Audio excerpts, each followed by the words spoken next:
All right, we are now back in the game, and as you can see, to do this, to target somebody in Monopoly Go, what you need to do is land on these train tiles. There's one on each side of the board, as you can see, and that last one is there.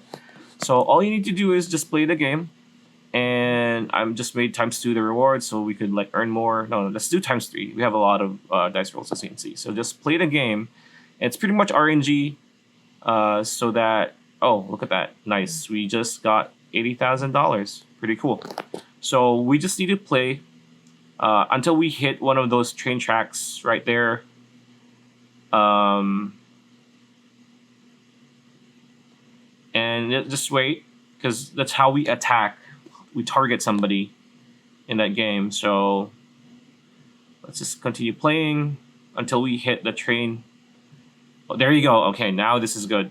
Okay, now we attack somebody. So we're gonna have a shutdown, which is us targeting somebody's structures. So we could just choose this one, and let's see.